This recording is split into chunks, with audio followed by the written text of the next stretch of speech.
We've all had moments that break us down, searching for light when the world spins round. But in those cracks, the purpose is born, a new way to live when the old is torn. It's more than a story, it's the rise from the fall, a place where your purpose starts to call. With Dr. Stevenson, wisdom takes flight, turning your pain into hope, into light. Collide with purpose, embrace the change.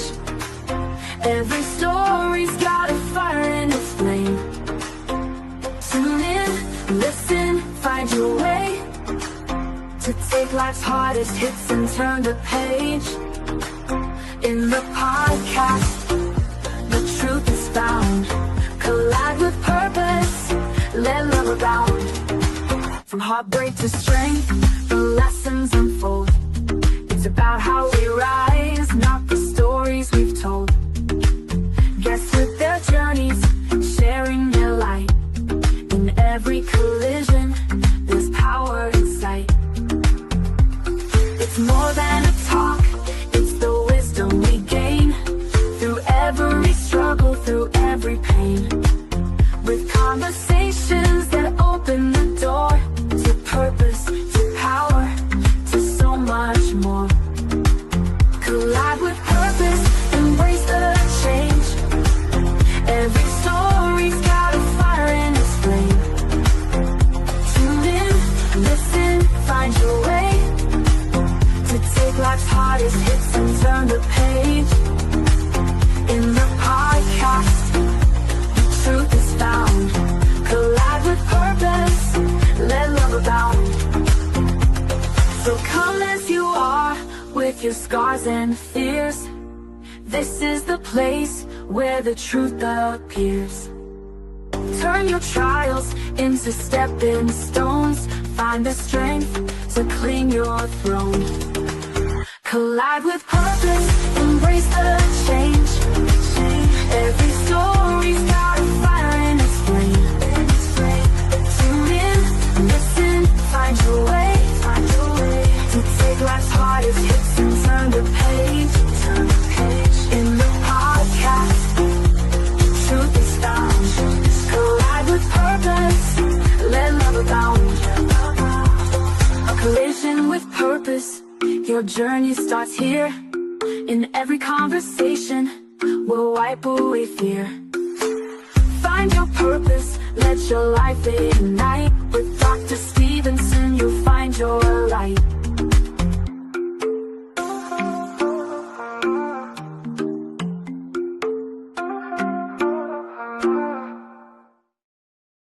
Good morning, good evening, good night, wherever you are.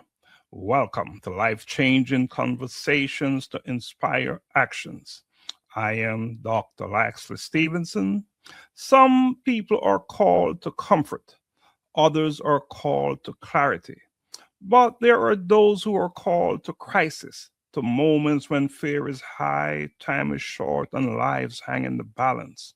Tonight's conversation lives in that space because leadership is not always revealed in boardrooms or applause.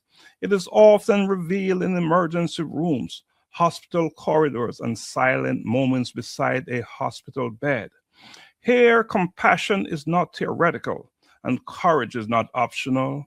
Our guest tonight understands what it means to lead when hesitation costs lives, to care when outcomes are uncertain, and to show up for people at the most vulnerable moments of their journey.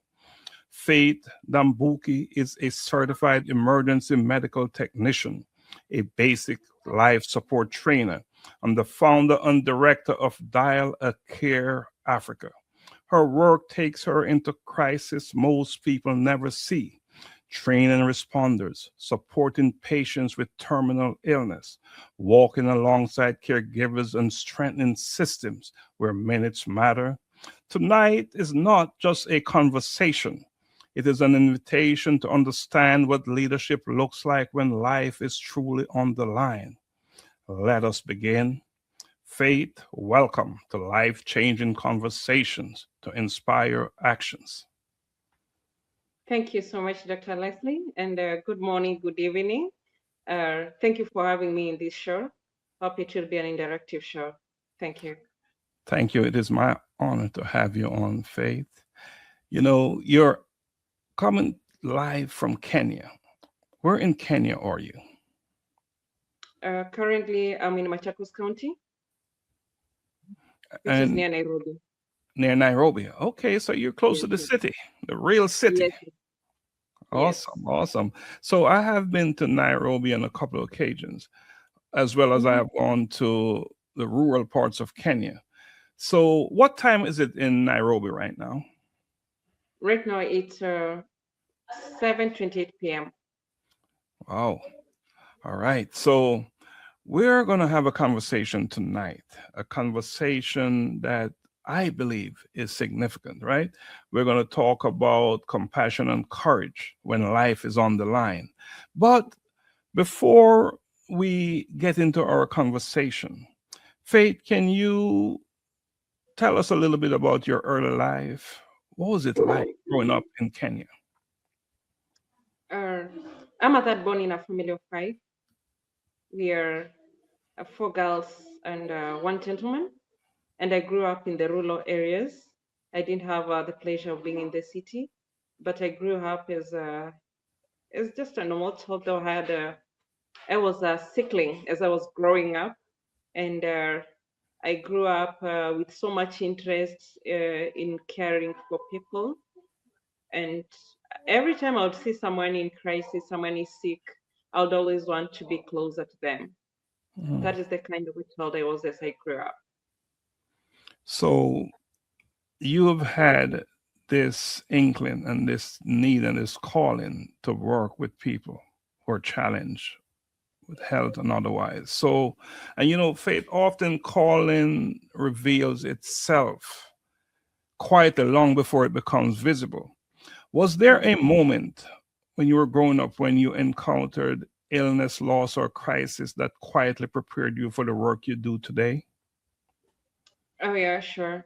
I remember when I was growing up, my grandma stayed in hospital for close to 3 years, and she had diabetes, and I could see how my mom was struggling, my paternal grandma, taking care of her, and not being able to ask the many questions that right now I know any caregiver would want to ask.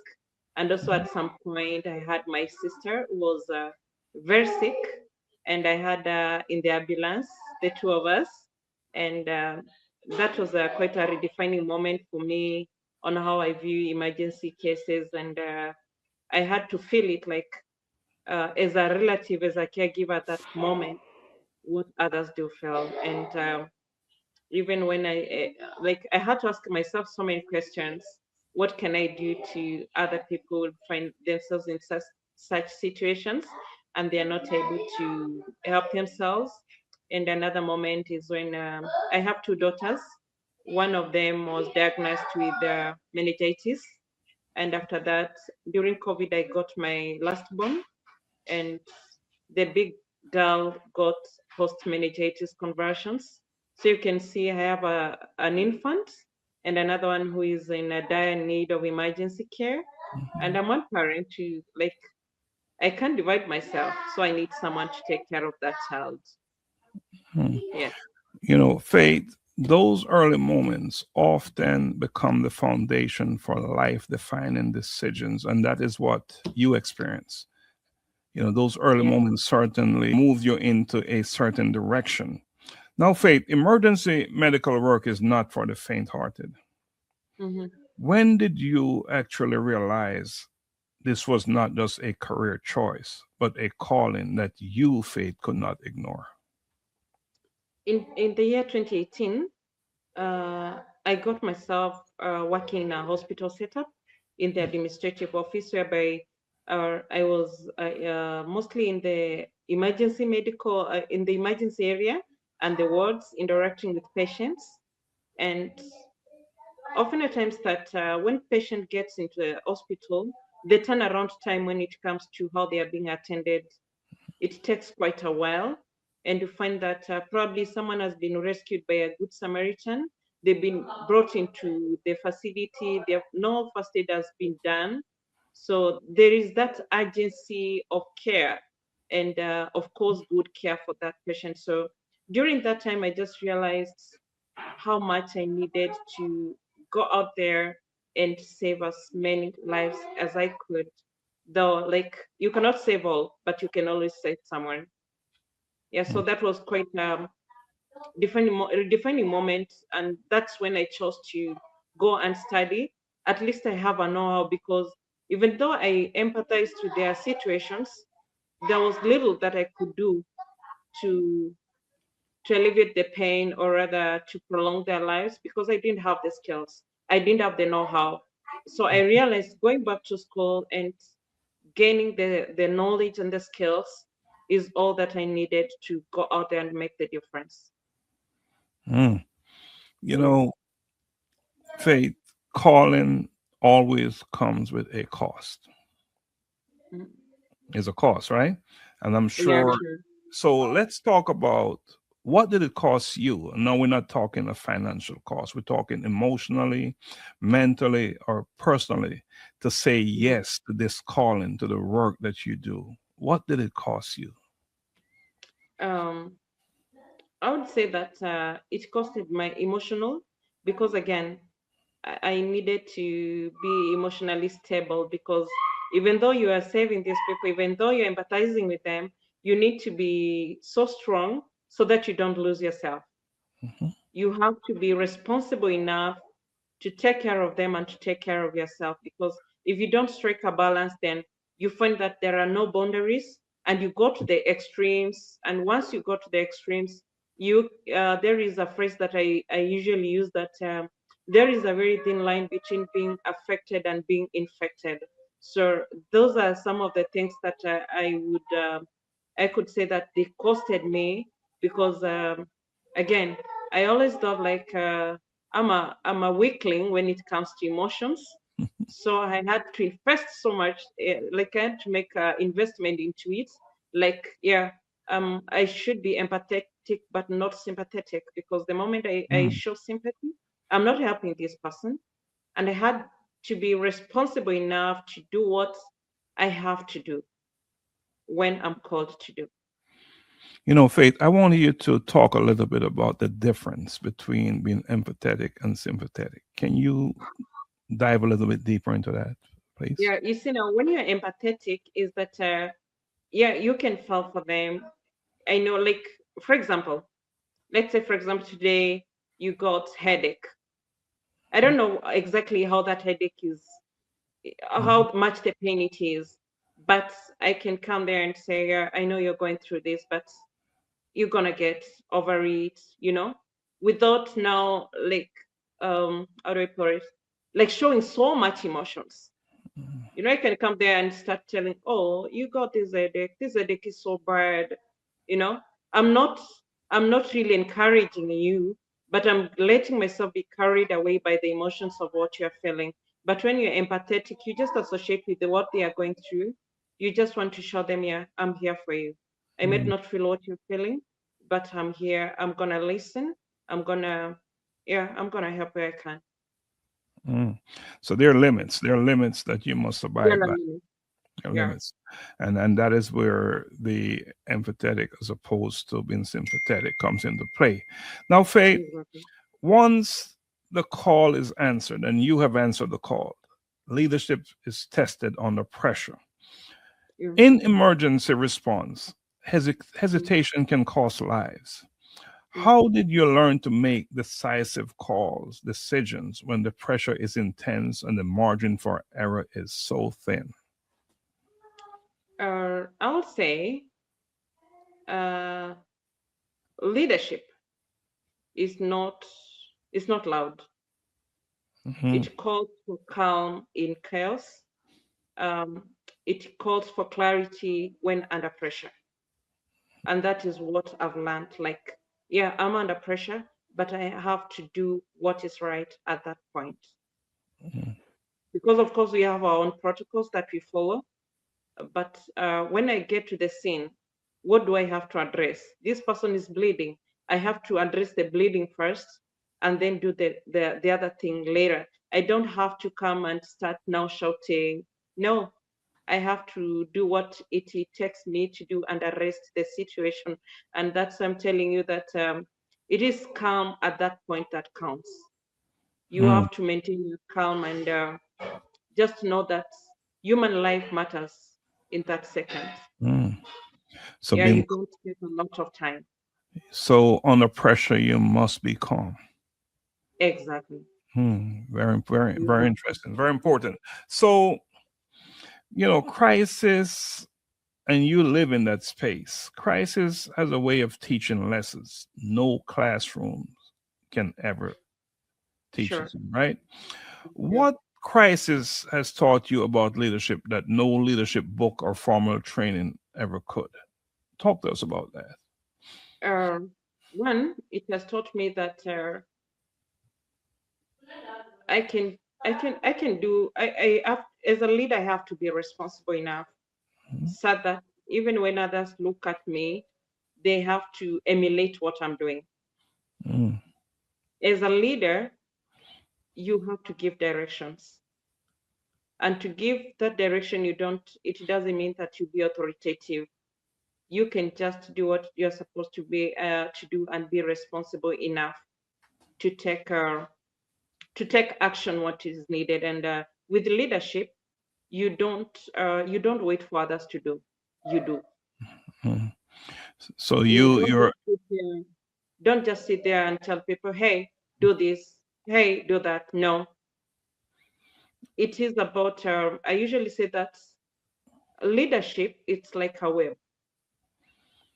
and leadership in your business is very, very different because we're talking Exactly. about every second can save a life. Hmm.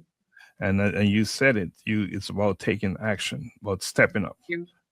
Yeah. But so you must lead from the front. You can't just wait for others to jump in. When you see a situation that requires your attention, you're in it Sure. in deep. You're in Yeah. deep. So your leadership doesn't stop with you. It multiply through those you train. And we started to talk a little bit about that, but let's dig a little bit deeper. Faith, you've Mm. trained hundreds of responders.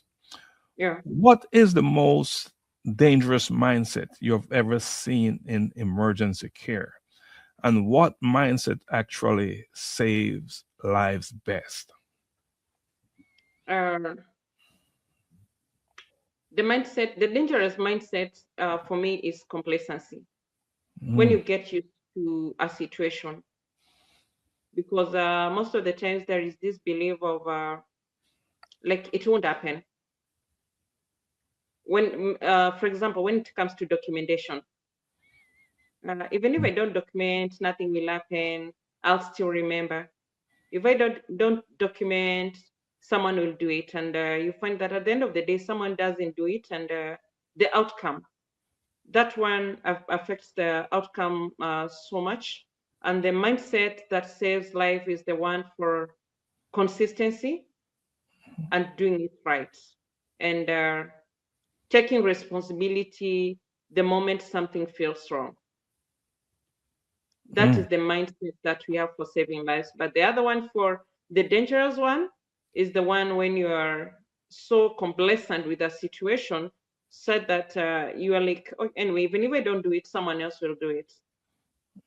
It is at that moment that you're trending on a very dangerous zone, and something can happen that you cannot reverse. This is not about working in an office environment where you can No, pass the work on to your coworker. yeah, The box stop with you, stops with sure. you. You got to do what you got to do. All right, Faith. So training isn't just about competence; it's also about character.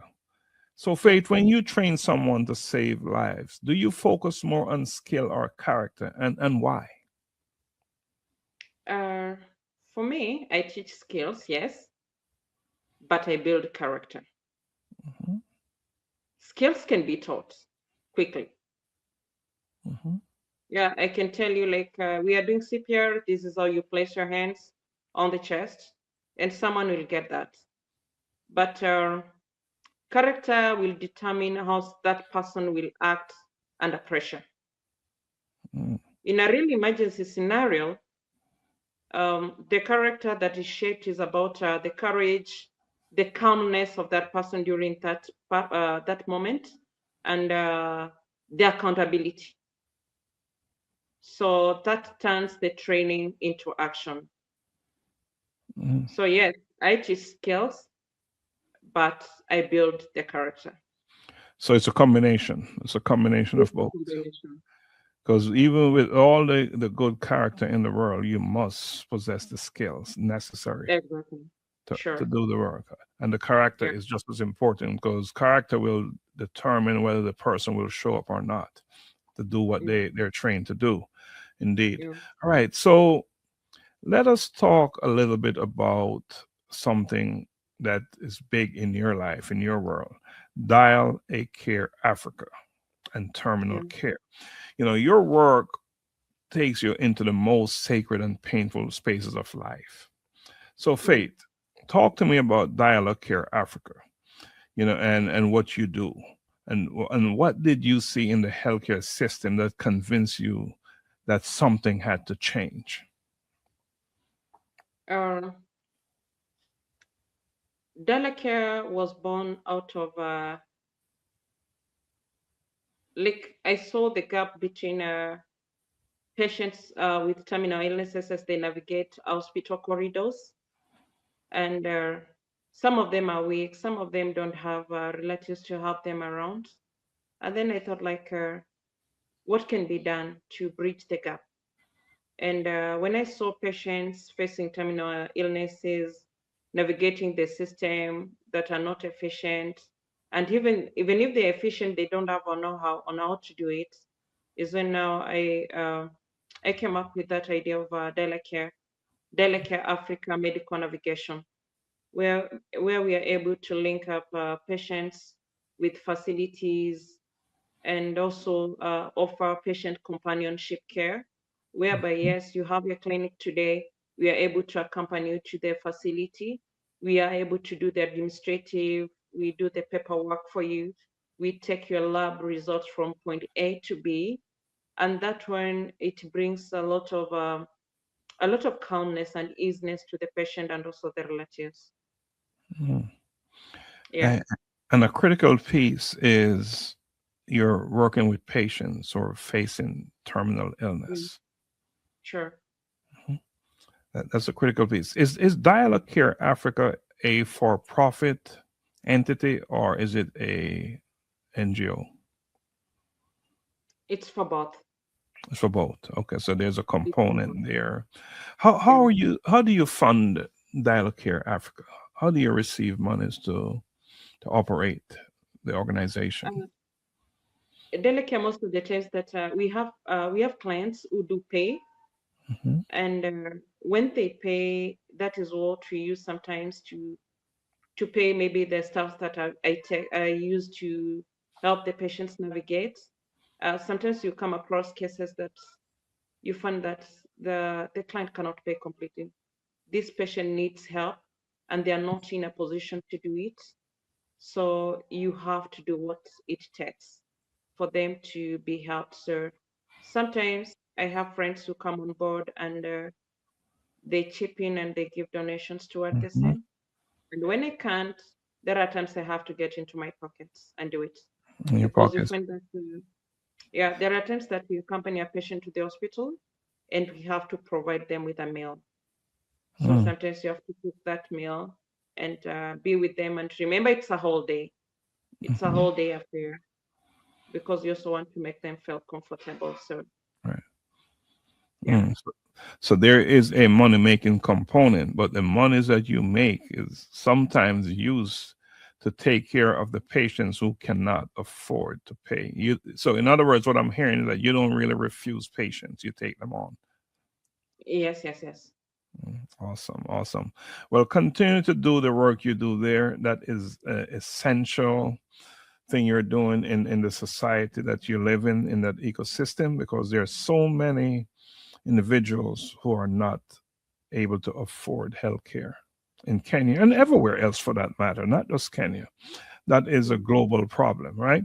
So, Mhm. what is interesting to me, Faith, is that your organization, you're working with people at the end of their life. And Yeah. that, I imagine, requires a different kind of strength. How, Faith, how do you sit with people who are facing the end of life without losing your own emotional grounding? Dr. Leslie, I will tell you this. I don't try to fix what I can't fix, Hmm. or rather, what cannot be fixed. I focus on the presence, and I've learned grounding comes from acceptance. I accept what they are going through, and I accept that there is nothing much that I can do. So I'll only try and do what I can do. I draw boundaries, and yeah, I live with that purpose. And I remind myself that being calm and during that situation, because I know, like any other person, I'm a human being. I have my moments to break down, but I remain calm. I remain honest with myself and also with them, and I show a steady form of care to them, to both the patient and the relatives, and I carry the empathy that I carry. Hmm. I carry it as an as a not as a ownership. I don't own it, but it is an outcome of the care that I give. Mm. Yeah, the Mm. empathy, I don't own it completely. It's the outcome of the care that I give. So your professionalism, really, you rely on that heavily. It guides you Exactly. in, Yeah. because it's easy to fall apart and to get caught up Yeah. in a situation, to see someone, and it is very likely that you become attached to your patients as Yeah. well. Yeah. So, But I must also admit to you that I myself, I also have to go for therapies. mhm, Yeah, I have to. I usually go to therapies and I open up to different people that I open to. And if I feel that a situation is overwhelming, even after attending to a patient, mhm, sometimes you lose them. You save some, you lose some. So mhm, that is a very important thing that we have to admit that even us ourselves, we need help and we must seek it. mhm. We need to remain relevant in this profession. And I'm glad you brought it up, because behind every patient is a caregiver, and caregivers, they carry a silent burden. They Yeah, carry a silent burden. Caregivers often carry trauma quietly. yeah. What is the emotional truth about caregiving that society rarely acknowledges? Society, first of all, I want to tell you something that I've realized over a period of time. Uh, a relative is not ideally a caregiver, even though they are primary caregivers, Mm, and they carry those silent battles, and they grieve silently, something that society overlooks. And long before the loss happens, you'll find that the caregiver is grieving, but mm, nobody understands. They just see them carrying that strong face day and night. They just see them uh, taking care of that patient without knowing the emotional turmoil that they are going through. They have their own fears. They are exhausted, and what you call anticipatory grief lives with them and works with them every day. And the society will only praise the sacrifices. Often at times you'll hear someone say, "Oh, so and so is really taking care of that their relative," but they don't know what the person is going through. They don't provide that space for the caregivers to be seen, to be supported, and to be emotionally held. Because mhm, the moment you praise them, everything ends there. but we don't sit with them during their silent moments and just let them be. Wow, Yeah. that's powerful. I think this is a good time for us to take a quick break, and then we'll come back. We'll continue our conversation. Is that okay? Thank you. All right. Okay. I'm a boy kid, I'm a boy kid.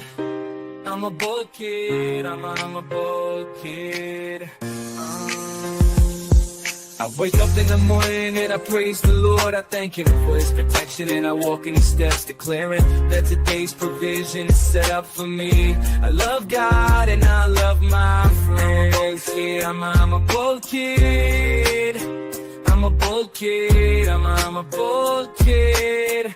I put on my armor and I read His word, blessing come out of my mouth. Cause I know to whom I belong, I am bold for Christ. Holy Spirit dwelling within me, carrying His presence wherever He sends me. I'm a bold kid, I'm a bold kid.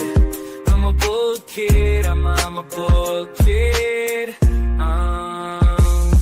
Loving others as He told me to pray for healing, miracles to see, knowing my identity in Christ, He is in me. I am a bold kid, He loves me, standing firm on His word, proclaiming everything I heard, not afraid because He is with me. Be bold.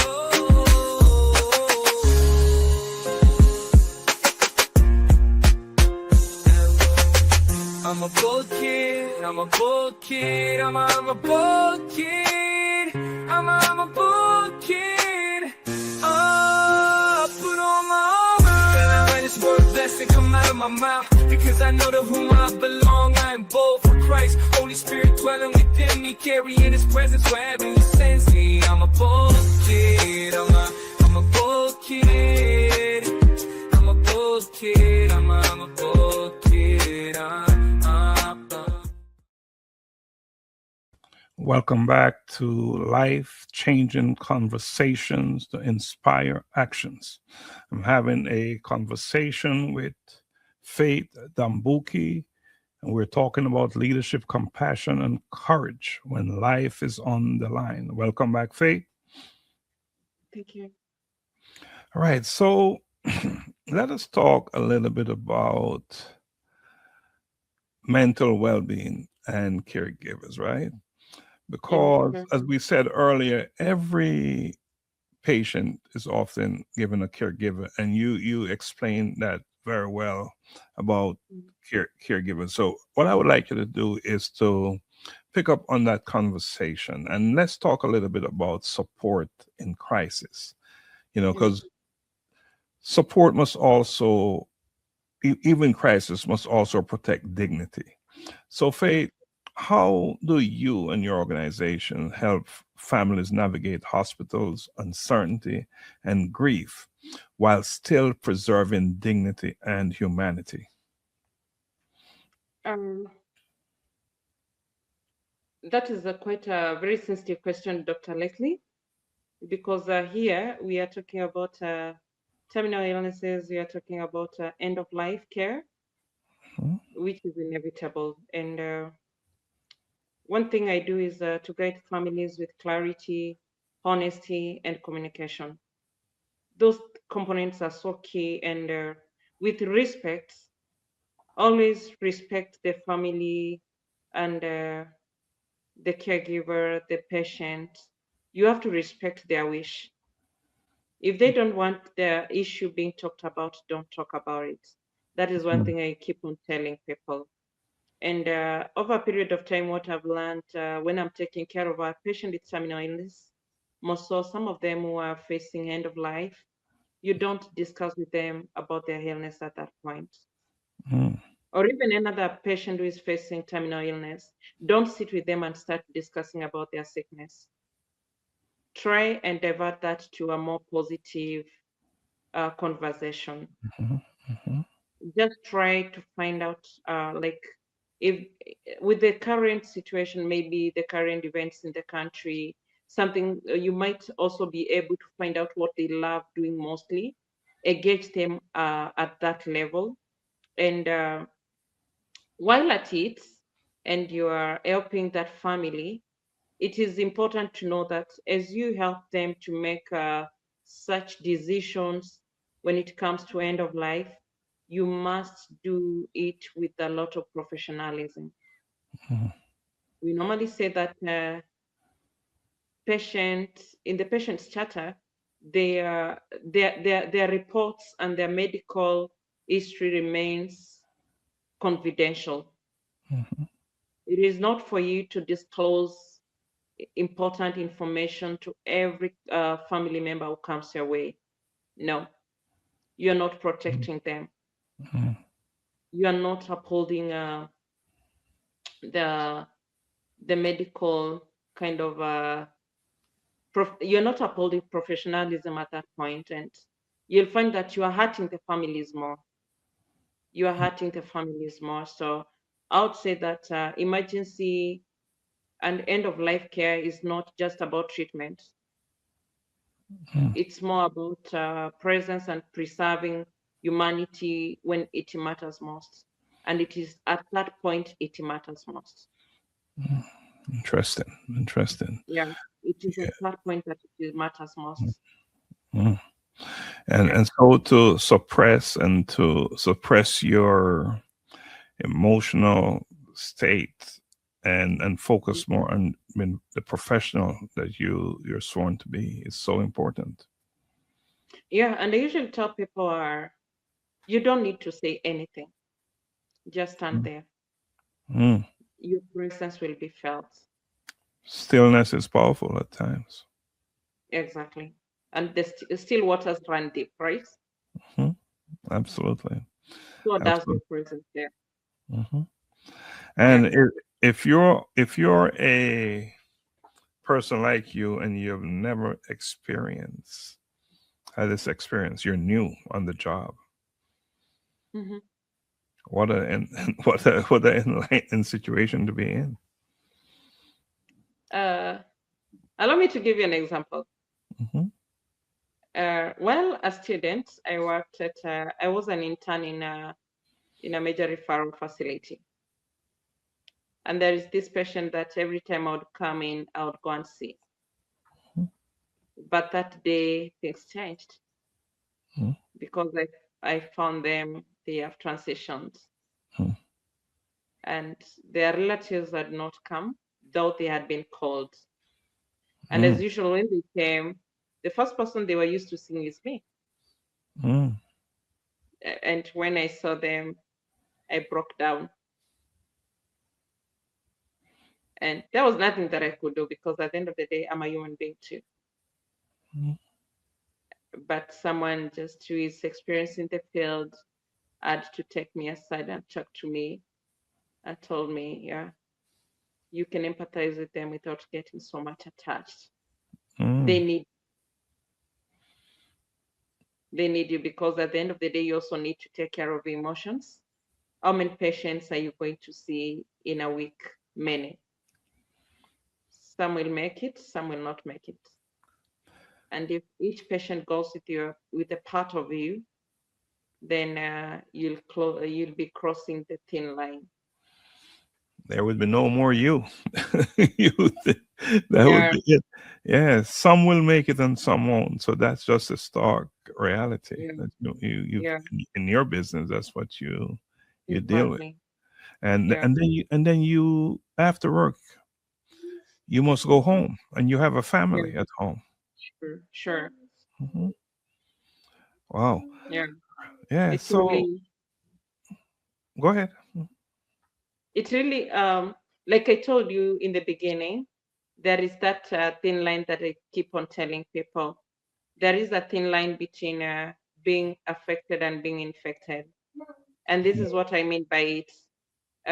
You've had things like gastritis, you've had things like hypertension, diabetes, all those things. There are some illnesses that will be triggered by your emotions Hmm. because, for example, let's say that I'm so much attached with the emotions. Just excuse me. Shut up. You're so much attached with the emotions that you are not going to eat. So what happens? As you try to attend to that patient, you're going to faint. And once you faint, somebody asked to attend to you. So instead of attending to that patient, someone else now starts attending to you. So it means that you crossed the thin line from being affected to being infected, and that is what we don't want. Yeah. Yeah, infected is where you don't want to end up. I take Yeah. it. I get that. Thanks for sharing that. Thanks for Yeah. sharing that. You know, Yeah. Faith, there are systems, then there's advocacy and impact. So Yeah. beyond the individual moments, Yeah. it is systems will shape outcomes. Yeah.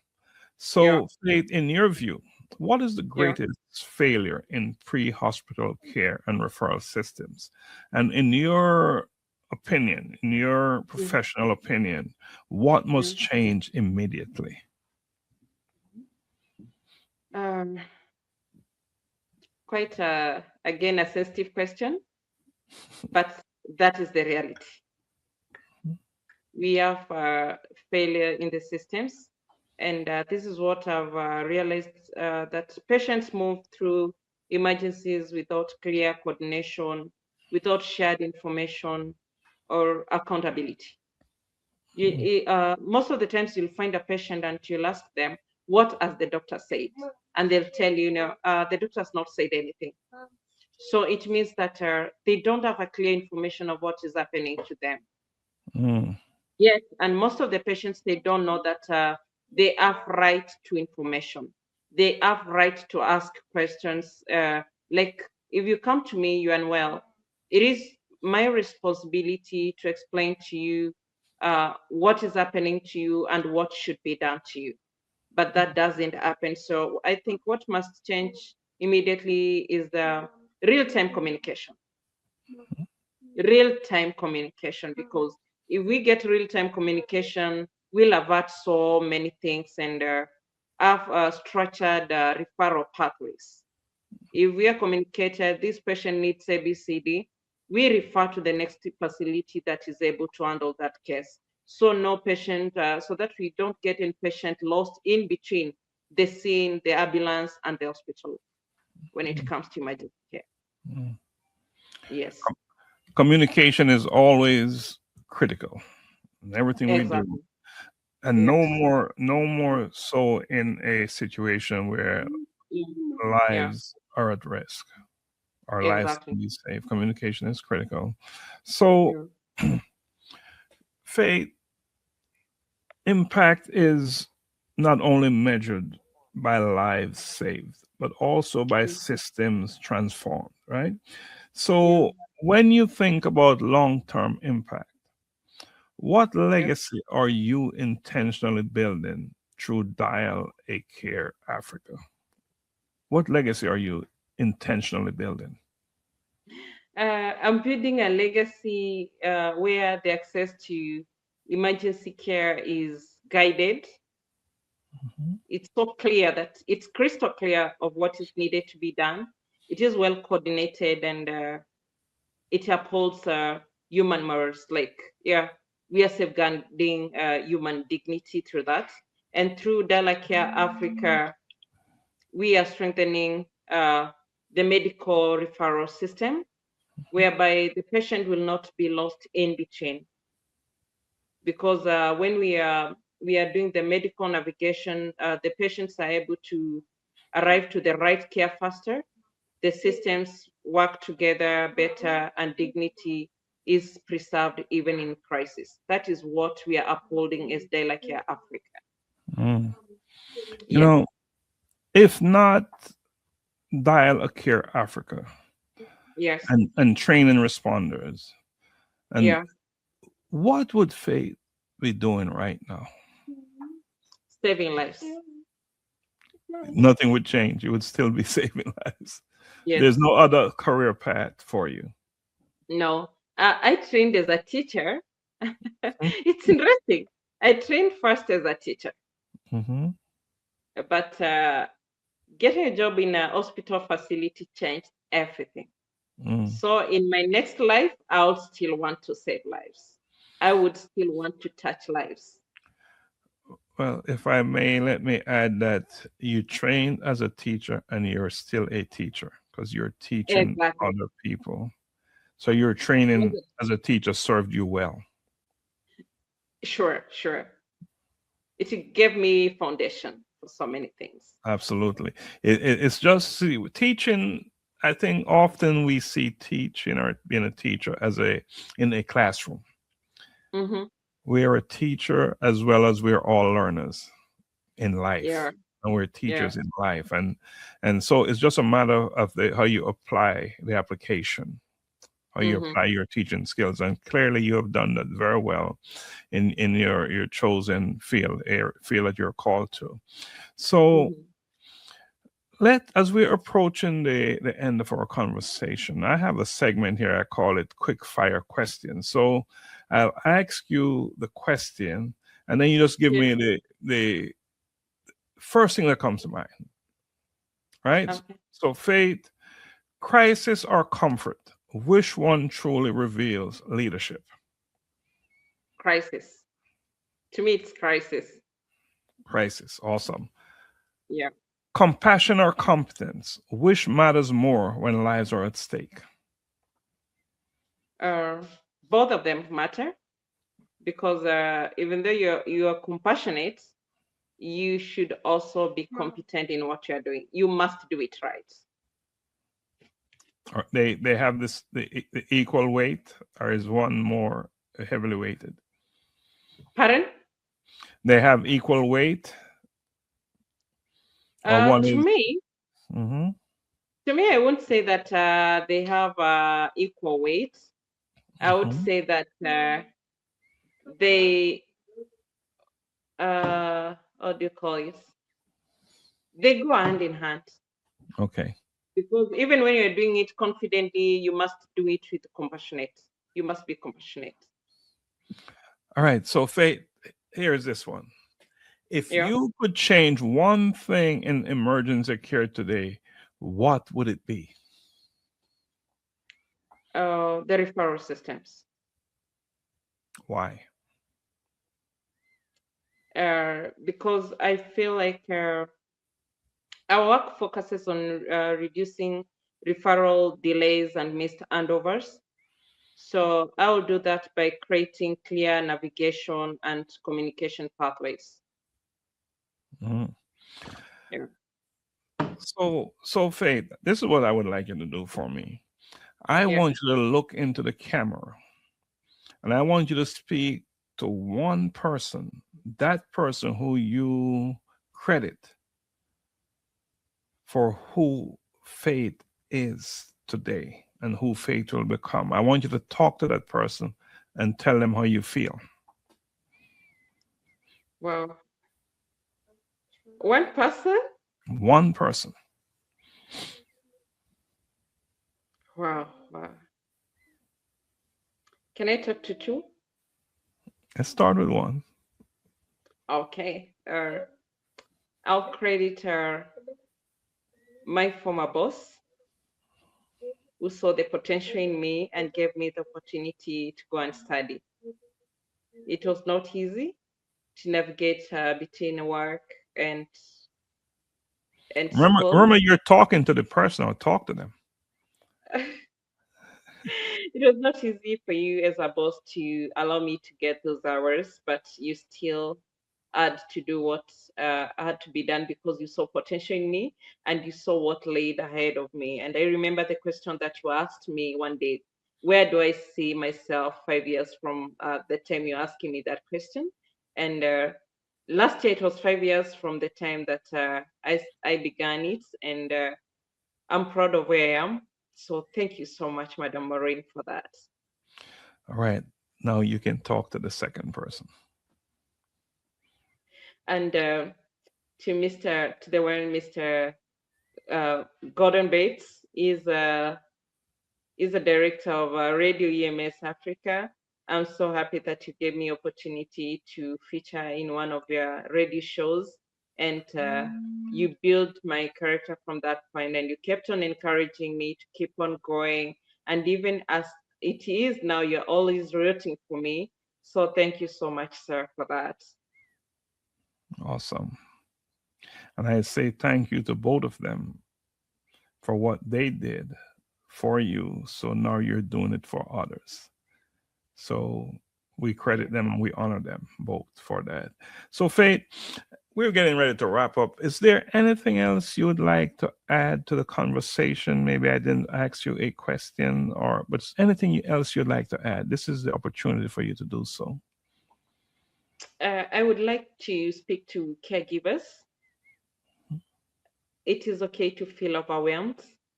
It is okay to feel those emotions. Remember, before you are a caregiver, you're a human being. We Mm. see you, we hear you, and I just want to tell you that if no one told you this, I appreciate you for the work that you are doing. Uh, I want to applaud you for taking care of that patient who is at their vulnerable moments, because without you, they could not do all that. So for me, is God bless you. Keep doing it, and keep holding on. And to the patients who are battling terminal illnesses, the battle is not over. You're stronger than you believe, and just keep that positive mindset. Every day is a blessing. Every moment that you live, just remember that you're conquering, and things gonna be all right. If not today, tomorrow is still another bright day. And thank you so much for Coalition with Purpose for this opportunity.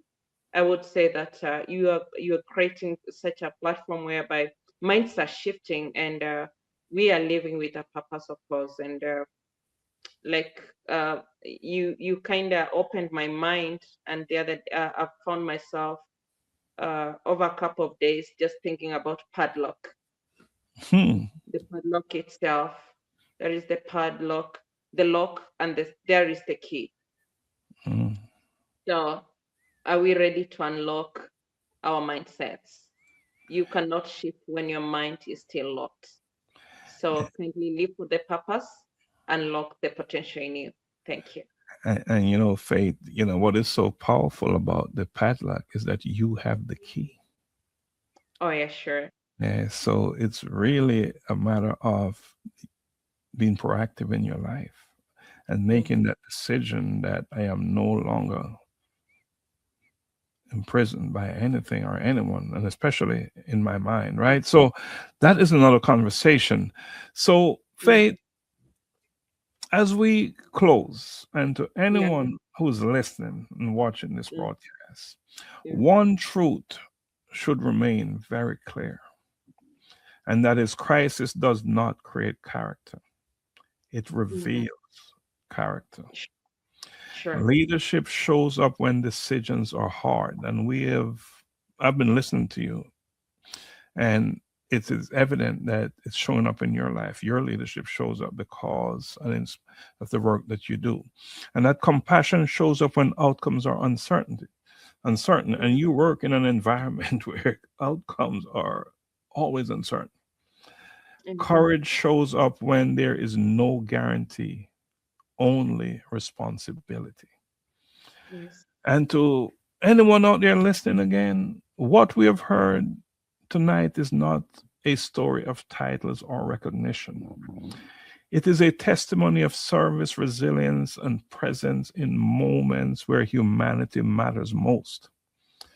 I want to extend my sincere thanks to you, Faith Ndambuki, for sharing your journey, your courage, and your unwavering commitment to life centered care.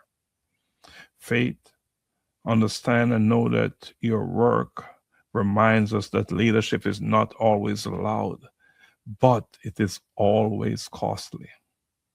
Yeah.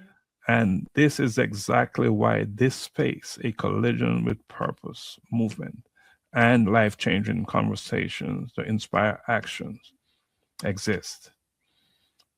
We don't have passive conversation or passive listening. Everything we do here is about purposeful movement. Yeah. So, unless you have something else to say, I'm going to say goodbye. You have the last word? Thank you so much again for having me. And I would still want to thank Elizabeth Sitterer for having me. She has been my friend for the longest. Even when I was a teacher, when I was training as a teacher, she inspired me a lot, and she walked the journey with me. She's one girl she's a strong woman. And just to say that we are here, we'll still keep on having this conversation. I'm so passionate about mental health, more so when it comes to patients with terminal illnesses and the caregivers. Let's keep it locked here for more informative segments to come. Awesome. Again, so join me next week as we continue these conversations that challenge, awaken, and call us to act. Until then, good night. Until we meet again, blessings always. Blessings.